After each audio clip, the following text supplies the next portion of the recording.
So what is the message of Jesus? Well, if you've spent time in the Protestant or Catholic or Orthodox Church, then it's possible that you have never actually been exposed to the message that Jesus himself preached. Or if you have, it was likely watered down or just not the whole picture. Jesus taught something that is far more exciting, far more sobering, and that requires far more of us than what is being taught in most churches today. And they tend to offer a message that doesn't require us to respond to Jesus in the way he said to. Unfortunately, the message that is taught in Western Christianity or in institutional churches often isn't necessarily the same thing as the message of Jesus himself, even though there might be some overlap. If you read the Gospels for yourself carefully, you'll see that what Jesus talks about the most is what he called the kingdom of God, or the kingdom of heaven. When Jesus arrived, a kingdom arrived with him because he was the Messiah, the king that the Jewish people had been waiting for, who would rule over an everlasting kingdom. The king that every human being owes their loyalty to. And he was saying, okay, the kingdom of God is here now. I'm the king. Listen to me, turn from your selfish ways, follow me and obey what I teach and command you. And he teaches and models for us the way life works in God's kingdom, what it looks like to love God with all of our hearts and to love our neighbor as ourselves, the will of God his Father, the way God made us to live. And Jesus says that only the one who does the will of his Father will enter the kingdom in the end.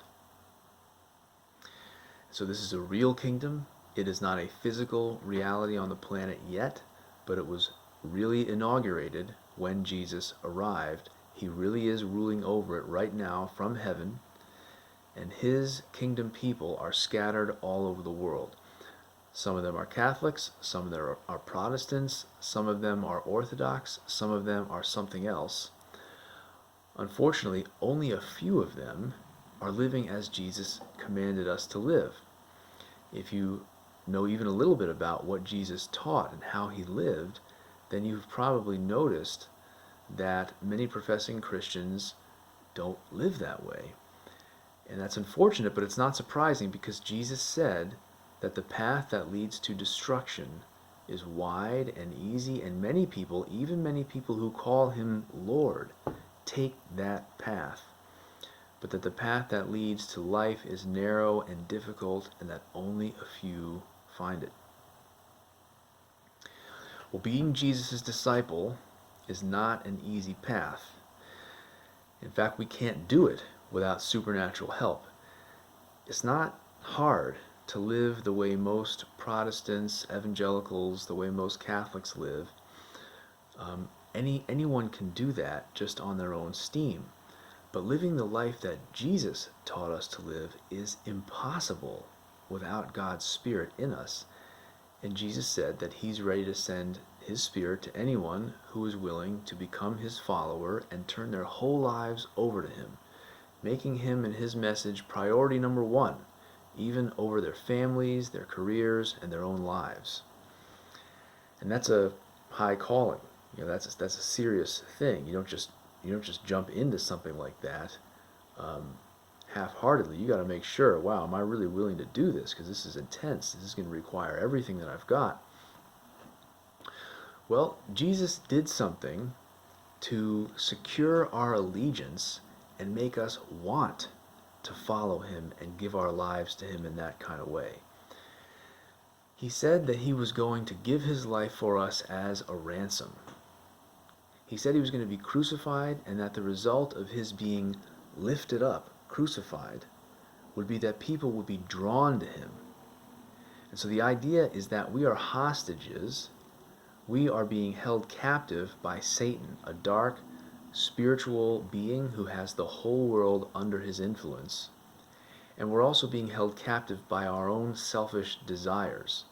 So think about it. The reason the world is so messed up is not because we're under the influence of God, but it's because we're under the influence of an evil power that has us deluded and distracted and enslaved to evil, selfish desires.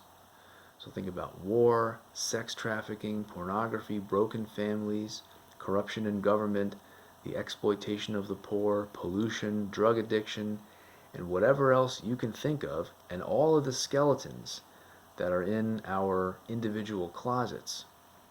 You trace all of those things back to their root, and what you find is selfishness. It's all about me.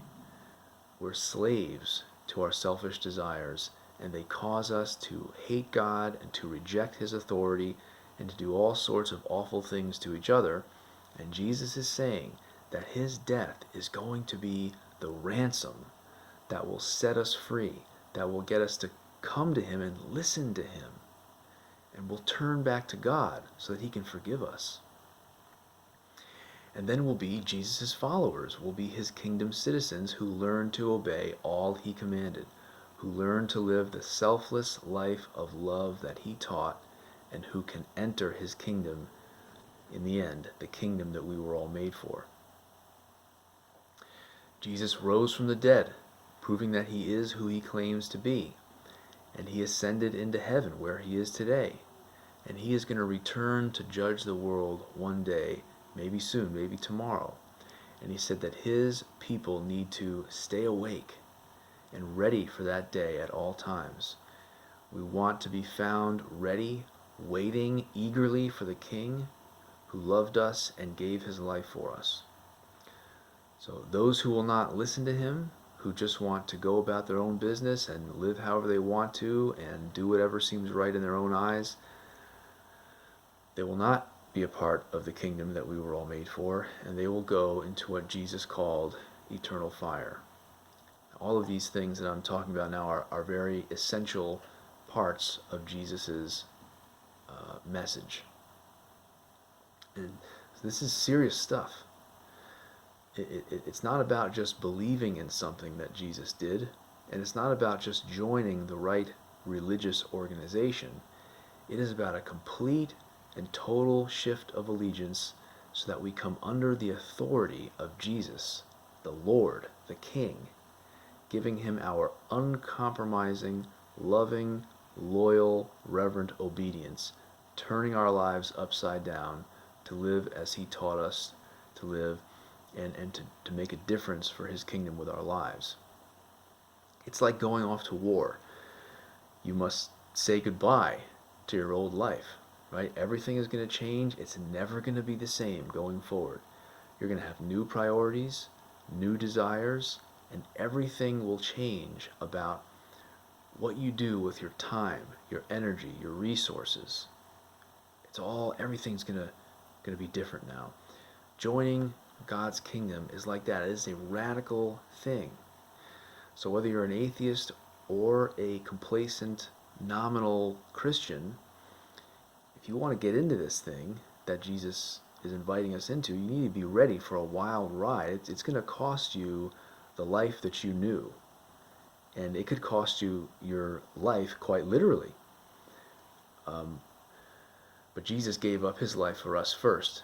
And He is the one who deserves this kind of loyalty from us. And He is worth losing everything for.